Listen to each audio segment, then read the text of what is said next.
Good evening, everyone. Big day on the Sumer Sports Show. We have an NFL schedule to bet on, to be a fan of, and to watch in the next couple of months. The excitement is building. I'm Sam Bruchhaus, data scientist at Sumer Sports. I'm joined by Ben Brown. Ben, are you excited, man?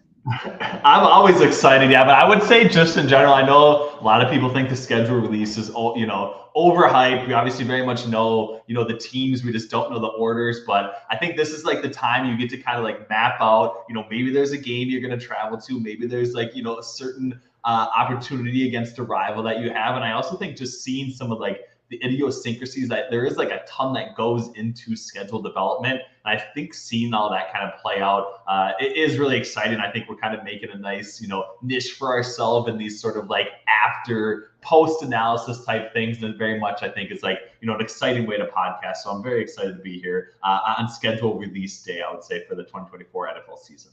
For sure, our data science friends over at the NFL League office have a hard job every year, and it's only getting harder with games in Brazil and Germany and games on Christmas, as was announced today that Netflix has a Christmas game.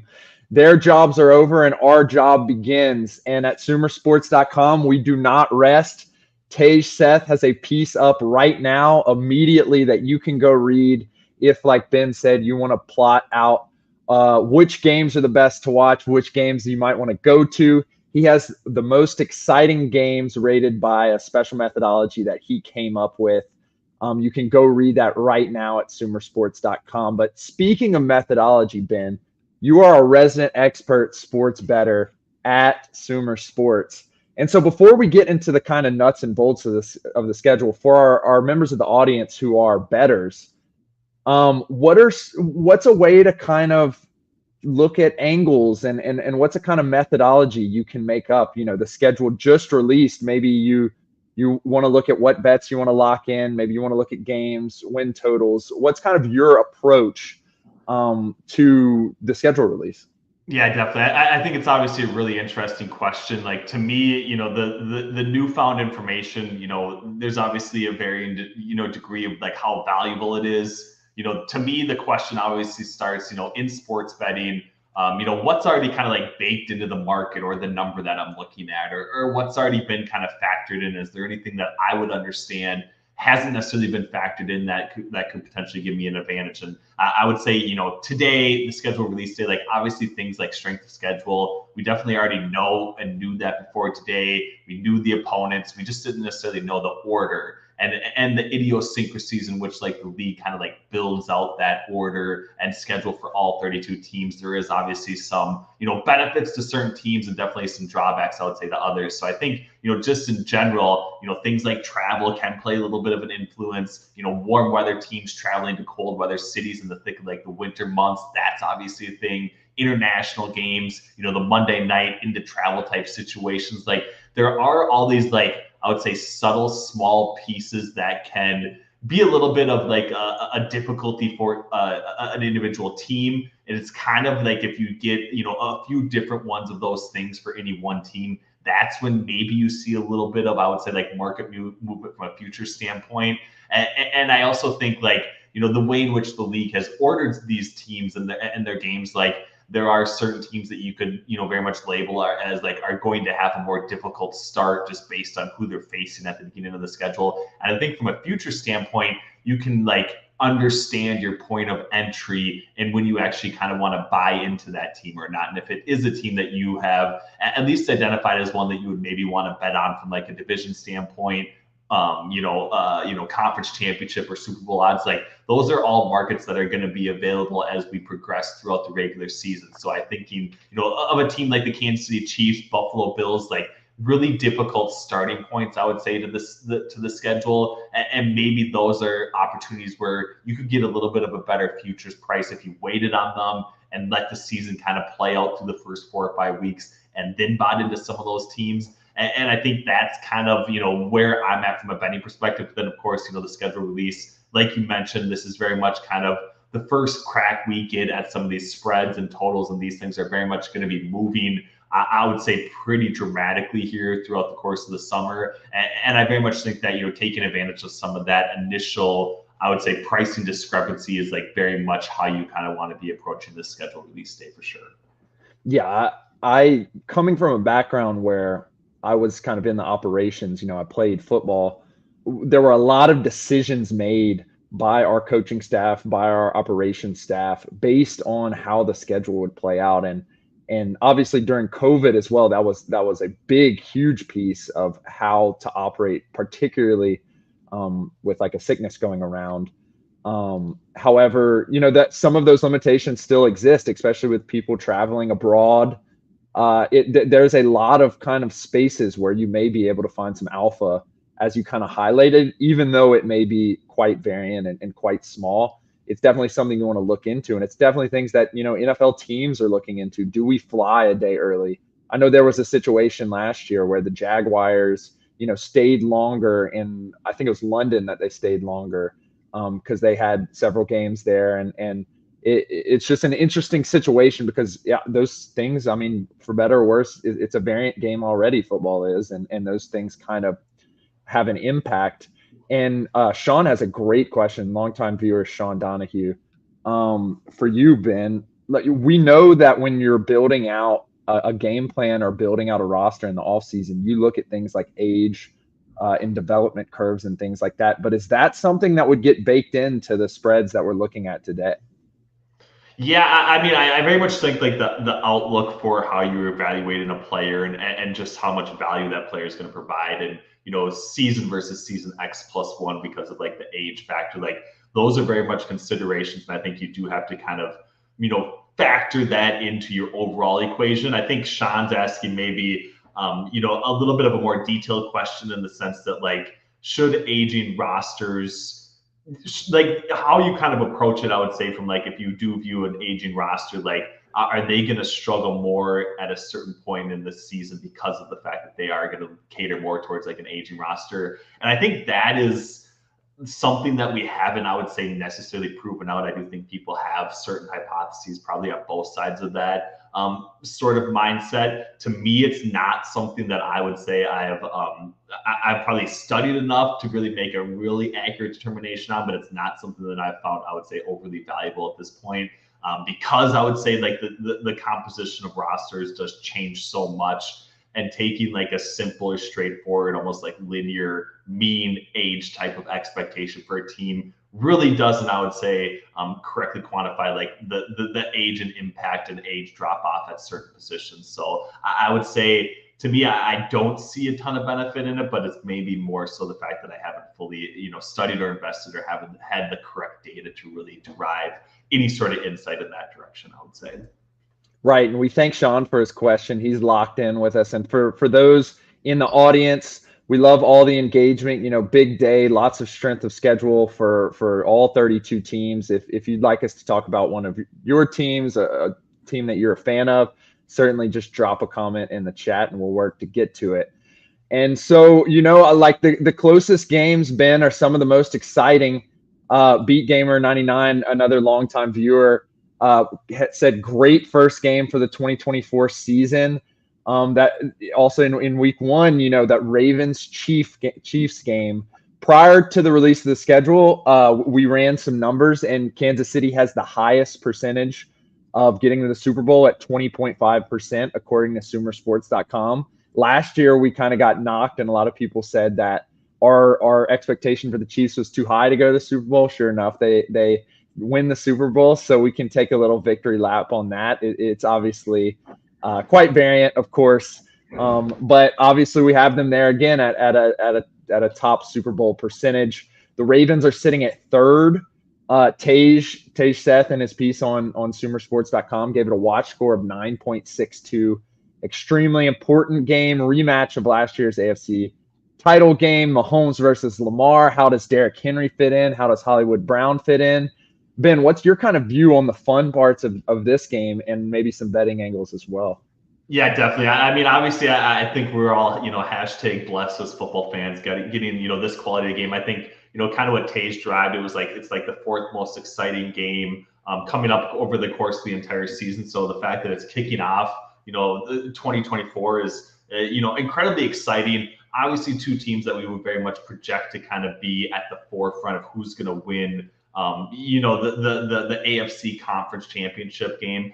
To me, I would like just look at this initial spread number that we have, -3, seemingly think that it's a little bit light. I think if you have like an average expectation for where the Kansas City Chiefs are compared to an average team, they're probably closer to, I would say, 6.5, 7, maybe even 7.5, spread points above average. I think the Ravens are, maybe closer to, a 4, 4.5 in that sort of situation. So on a neutral field, I think -3 is a little bit, reasonable. But I think with the Chiefs' expectation, obviously, we returning Super Bowl, fans are going to be pumped up. Like, I'm not quite sure that I agree with this sitting on the key number 3. Obviously, when these teams met last year in the playoffs, it was a dramatically different spread entirely. So I do think just in general, it does seem like a little light from the Chiefs standpoint. But overall, there's probably still some questions about how things are going to break with, some of the skill position players that the Chiefs have. I think, Sean's point about aging curves and those sorts of things. Like, I think, Travis Kelce in particular is a guy that, heading into this season, that we're going to have a lot of questions about where we can expect him to kind of be at. I think 2023 in a lot of ways, lower average depth of target. The Chiefs obviously have brought in a number of receivers to maybe help overall, the Patrick Mahomes' average depth of target. But I think, where Kelce kind of lives and how productive he actually is very much going to speak to probably the early season success for how the Chiefs move the ball offensively. And I think that's maybe the one concern. But like you said, I think Hollywood Brown being in the fold, Xavier Worthy being in the fold, the questions around, like, are they going to have Rashee Rice to start the season, I think are very much valid. And maybe that's a reason why we're seeing a little bit of depressed spread right now. But if I was playing one side, it would very much be the Chiefs at -3. And I know, kind of sitting on that key number, there is a decent likelihood that we have a push, and locking up funds for that long is maybe not the best approach. But I think overall, the Chiefs in what is a game that we need here sooner rather than later are very much probably the correct side, I would say, in this initial read that I have. Yeah, I have to agree. I mean, you look at the Chiefs, I think they're a quality team, and I ran an interesting poll on my Twitter this week about, what can we expect from rookie wide receivers, and the examples that I used were Eric Decker and Nate Burleson, and you kind of look at the way that things have played out for first round wide receivers, and particularly late round first round wide receivers, and they've actually been a little bit worse than that kind of area. Eric Decker, a guy who has 1 or 2 quality seasons. And so, like, I don't think we should expect a ton from Xavier Worthy just analytically in his first season, especially given some of the ways that we've seen those types of wide receivers play out. I know, Ben, we collaborated on a great piece about the combine and how players who rise up. He was one of those combine risers, posting one of the fastest 40s of all time. So I wouldn't expect a ton from him, but guys like Hollywood Brown and Travis Kelce, I think they're going to lean on heavily. And I'm really, really interested to see how Derrick Henry comes into the fold for the Baltimore Ravens.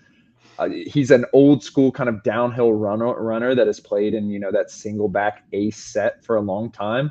And it's going to be really interesting to see if, they have kind of 2 styles of offense.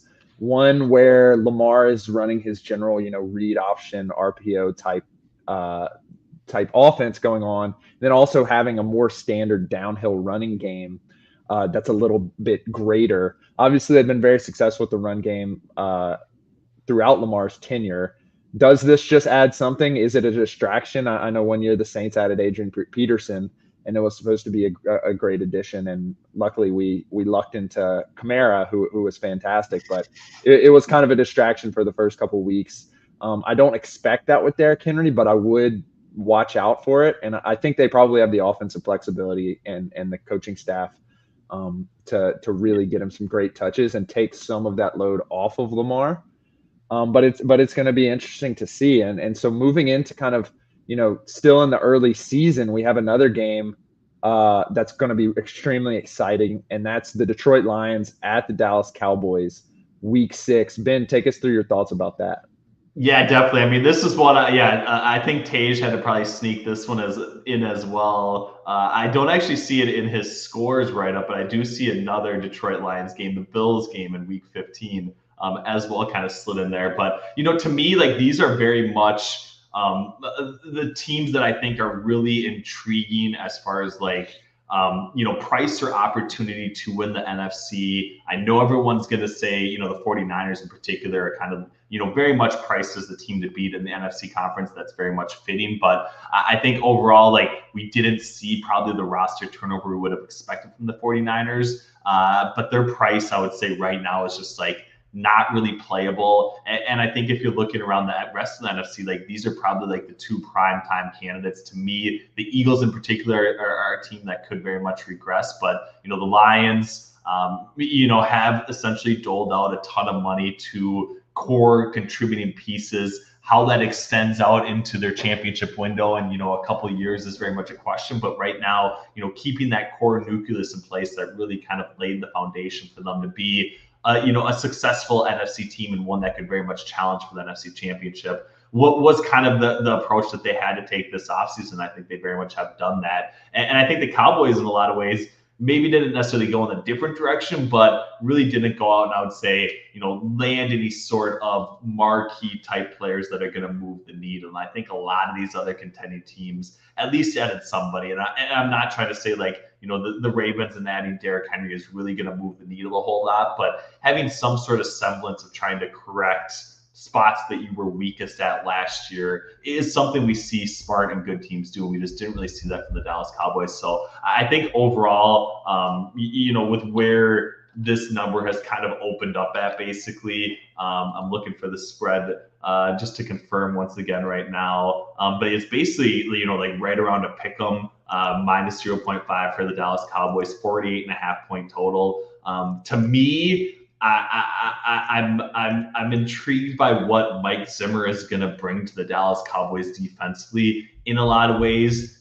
He has been a guy, I would say, not necessarily in the same mold or vision as like Bill Belichick, but he's a guy that at least defensively from a coordinator position has always kind of outperformed the sum of his parts. And I think when you look at the Dallas Cowboys, defensive roster, the parts I would say are quite strong already, if not one of the strongest, defensive units in football from a talent standpoint. And I think that, where I sit with Mike Zimmer is he's very much going to be successful in kind of building out a scheme that could be really successful. So I think, I don't think like the Lions are going to be all that strong defensively, but I think the 48.5 point total, like this is a spot where both these teams could be in somewhat of a feeling out phase. Obviously, we're going to have a lot of information, in the first 5 weeks of the season for where they're at offensively. But I think the 48.5 is maybe just a little bit too aggressive for me right now. But I think it's probably, a situation where I'd rather see things kind of develop. But I do agree with you. I think if I was betting the NFC,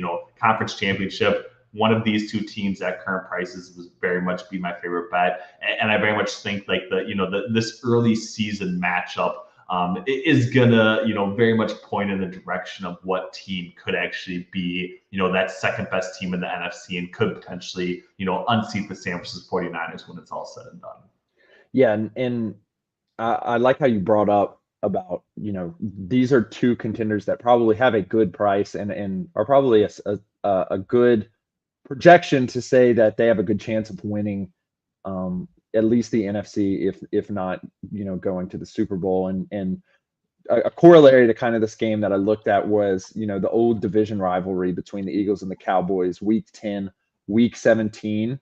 At Sumersports.com right now, we have relatively high chances of both of them winning the Super Bowl, 5.1%, 4.4%. But what's interesting is both of these teams are kind of on the rocks. There was a lot of talks about the Eagles having a coaching shift, obviously bringing in some new down the sideline coaches while sticking with Sirianni. The Cowboys were expected to make a lot of free agency moves, didn't. I liked their draft. I thought they did some pretty good things. But it's interesting to see how they will progress. It's a difficult division. The Commanders have made a ton of investments basically across the board, all the way from ownership to the front office, analytics, scouting, coaching, offense, defense have made a lot of changes. It'll be interesting to see how that kind of falls into place. And I think both those week 10, week 17 games will be important. And so one other kind of off the beaten path game that I wanted to discuss was 49ers at Dolphins, week 16. This is something that could change radically. You know, the Dolphins were in a tough cap situation this year. We could see some fall off. You know, Tyreek Hill's getting older.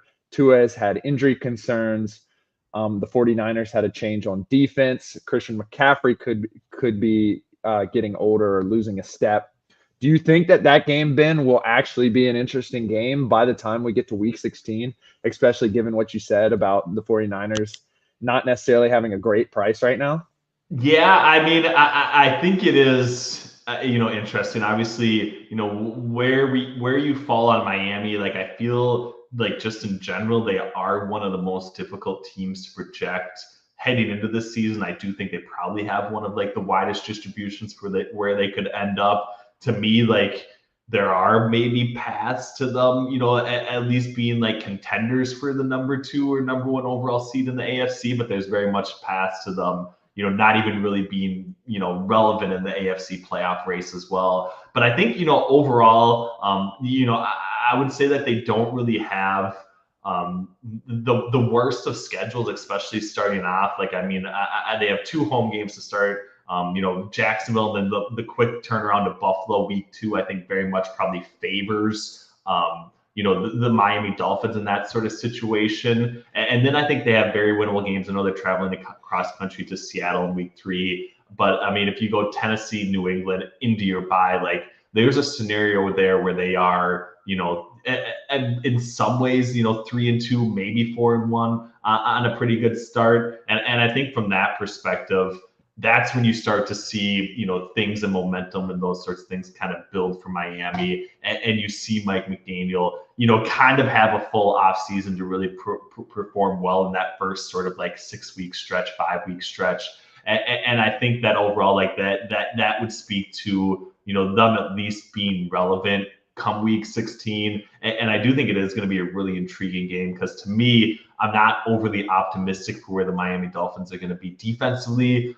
So I very much think this is going to be kind of like a strength versus weakness type matchup with the 49ers offensively versus the Dolphins defensively, and just how much can Miami's offense kind of keep pace. I'm looking for, I should look for the number. I know that they're kind of, dropping them as they come basically across sports books. And I don't think we have one, from what I've seen right now. But this would be a spot where, I'm assuming it would probably open, just as like a rough guess, maybe at like, -4.5, -5 for San Francisco. And I could see that, pushing, upwards just kind of based on where Miami starts off this season. But for me, it would probably be a stay away. But I very much think that, there's enough scenarios where this game is very relevant, and it could actually, potentially set up to be one of the best games of the season, just based on some of the offensive output that both these teams are capable of, for sure.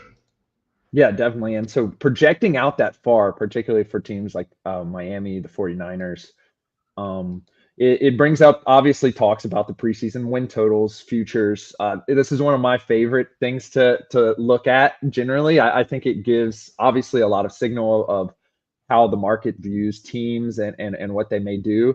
But also it generally will differ from the projections, just because typically projections are a little bit more regressed. So you can see where people are maybe more bullish, on a team like you brought up with the 49ers, or a little bit more, the market may be a little lower on a team like, the Broncos or the Patriots, who drafted quarterbacks and may, see them succeed or see them fall. And so when you look at all these win totals, basically the lowest that any sports book has them, it seems to be, is about 4.5 wins is the lowest. Highest is typically 11.5, I believe. Is there anything that interests you there? Yeah, I think it's a really good question. In some ways, I would say, like the run in which you want, or like the way in which you kind of want to approach win totals is for me, I have kind of always waited until the schedule release to really analyze, like, is this even a spot that I want to enter in the preseason or not? I think for me, some of the teams that I think are intriguing, at least as like far as needing more, research from my perspective, are kind of like the Seattle and Chicago sort of situations. I do think they are two teams that have a ton of opportunity to potentially exceed expectations, and I think do so relatively quickly just based on how the schedule sets up for them. The Bears are sitting at 8.5 win total, which does seem relatively high, obviously, but they are a team that, for all intents and purposes, is going to be, entirely remade offensively, kind of outside of DJ Moore, at the skill position unit. And I think our team that, very much could kind of have that quick rebound type situation with the #1 overall quarterback prospect, and kind of at least, slightly exceed betting market expectations in year one. So I do think the Bears are really intriguing. The Seahawks are another one that, are sitting kind of in this like middle tier sort of situation, 7.5 game wins. I personally, obviously think, the 49ers are quite good. Where you kind of land on, the Rams and the Cardinals, I think some people think the Cardinals in general are sort of like a sleepy contender type team. If that's the case, I do think the Seahawks are going to have a little bit of a struggle going over 7.5 wins, but this is still a team that I think has drafted relatively well in recent seasons at somewhat crucial positions. And I think in a lot of ways is still kind of pending putting it all together. But I think, kind of with Mike McDonald in the fold, defensively, I think they're going to be there. And I think offensively, they at least have the, offensive line and running back to be somewhat productive moving the football, have some receivers in place. And I think overall, could be a little bit better from an offensive standpoint as well. So I think the Seahawks and Bears, if you are kind of looking to play some overs, are very much the spots that I would gravitate towards right now.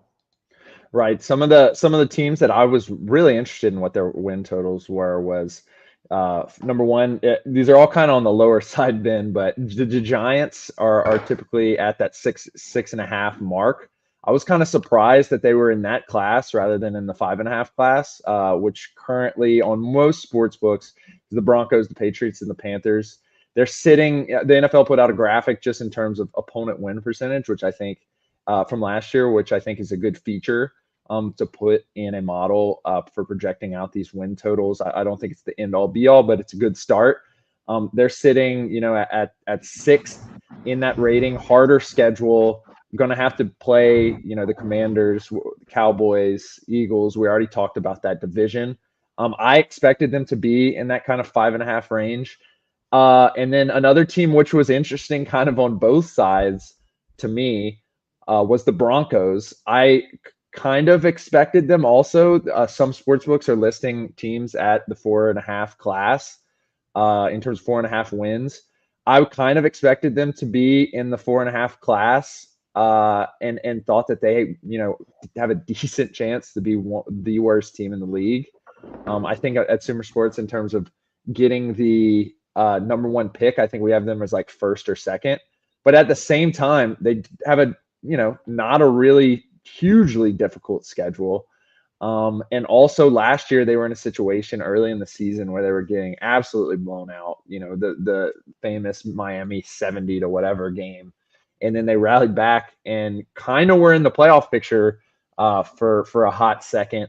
And so for that reason, obviously they have a new quarterback, a conservative quarterback. Obviously in the later Breeze years, Sean Payton was able to scheme up a kind of conservative passing game plan that relied on an accurate quarterback, which I think Bo Nix has shown himself to be able to do at Oregon. It'll be interesting to see how the puzzle pieces fit, because I think this is a team where you could feel comfortable betting the under at a very, very low, and then felt even more comfortable, obviously, betting the over. If you just want to play the odds, and or you think they could easily get to 6 or 7 games. So Ben, we have a kind of a technical question here, which I'd like to kind of address. Sean has a question. If you are lower on a team than consensus, as I may be on the Giants, I'm not a big sports betting guy. I haven't been able to since I was basically an athlete and working in sports my whole time. What are the ways that you'd like to bet into that? Like, how can you take a net short on a team? What are some of the tool tips that you may be able to share about those markets? Yeah, definitely. I think, and that's the nice thing about betting is like there are, and we're only getting, more and more opportunities. To me, the obvious ones very much being like, win total unders. And it also, it very much comes down to like, why are you lower on a team as well? And in a lot of ways that does lead to, there's like, this is kind of like in some ways like a zero sum game, even if you are doing, doing it from a rating standpoint. Like when one team moves up, typically another team sort of moves down. And I think that capturing that other side, especially in like correlated type outcomes, is very much how I've tried to approach it. So I know we don't have some of these markets right now, but I very much have like more so been a fan of some of like the exact finishes for division futures bets and those sorts of things, especially if there's like a team that I am very much lower on because I think they maybe don't fit as well in the division landscape as what people are projecting. And I think because of that, I usually have like a higher viewpoint on another team in that division. And in some ways, finding those different pricing discrepancies, especially on some of those like exacta type bets, you are finding a few opportunities to maybe like hedge some bets between the team finishing third and fourth and getting pretty long payouts at that. So that's kind of been the direction I've definitely played that, outside of just, the more obvious like win total opportunities just going under, or maybe identifying the one team that I do like to potentially win that division as like a counter to the team playing under. But I think overall, like the exacta bets and those sorts of things, obviously at longer odds, have some correlated appeal that I think are really beneficial to sports bettors for sure. That's a fantastic answer, Ben. I really think that would be a great article on consumersports.com. And if I was able to bet, I would definitely take your advice for it. And I think that's a very interesting way to look at it, obviously, in those divisions, because, each division is different. I know when scouts look at some of the divisions, they look at something like the AFC North where, there's a certain style of play. And I think that honestly may be not necessarily a safer and interesting or perhaps diversified way to get into some of these markets.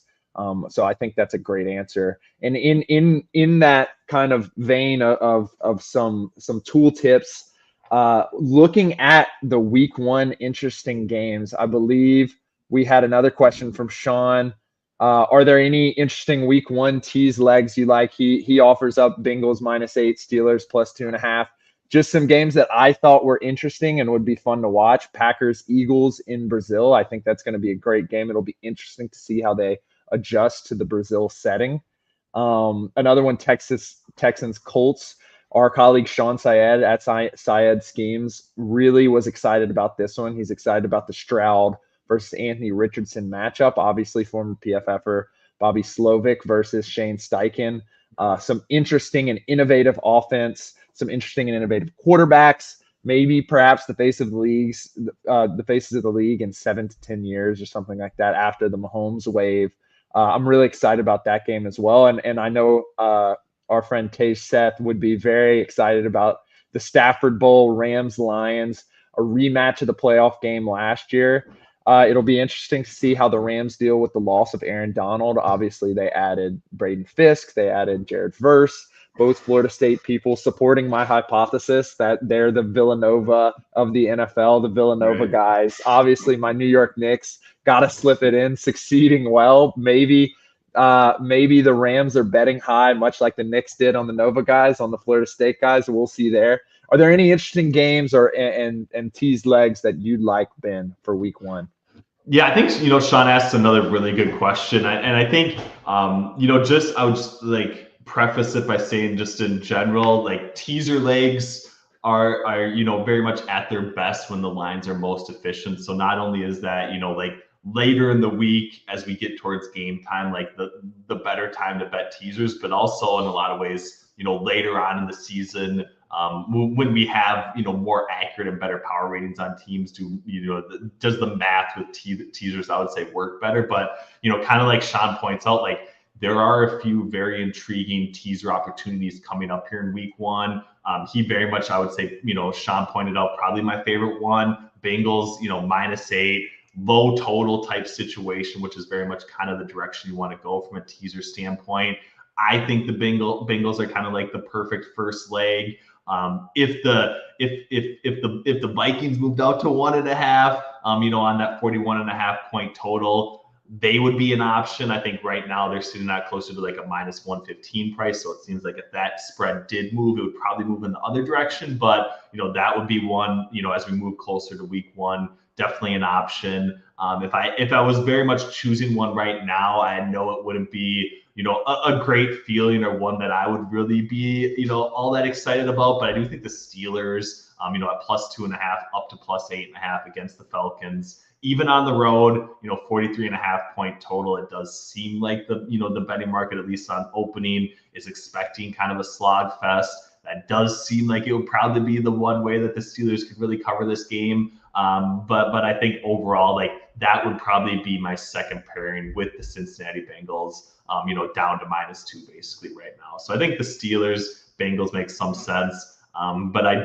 would say really kind of like that Bengals leg. And I do think we probably will see some more of these spreads kind of open up and become, teaser type eligible, as we move closer to week one for sure.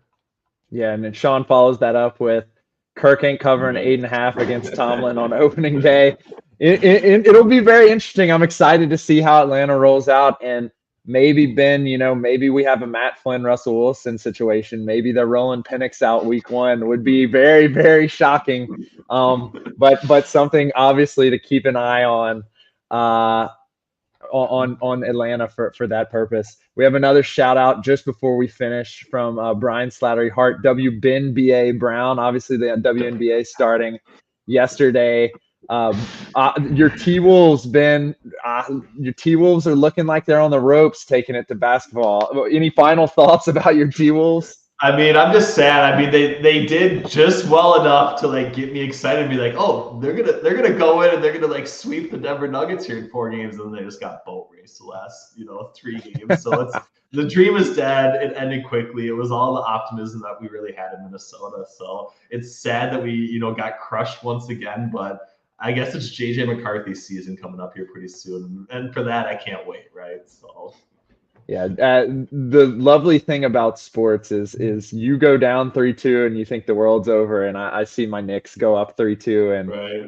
I'm getting prepared. I'm preparing the forces for a Eastern Conference final run and maybe a finals run, checking all the stats of us versus the Celtics, but it could just as easily flip the next game, and that's also why the schedule release is so fun, because now people can get super high on their teams or super down on their teams and think the Saints have a really easy schedule this year. Derek Carr in his second year. Maybe we're feeling high.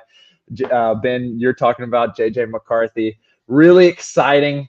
From Sumer Sports, Ben Brown, Sam Bruchhaus, a lot of exciting stuff going on. Tej Seth, our colleague who generally joins us, has a piece up right now. Go check it out. From Sumer Sports, thank you for joining and have a fantastic night. And looking forward to a great NFL season.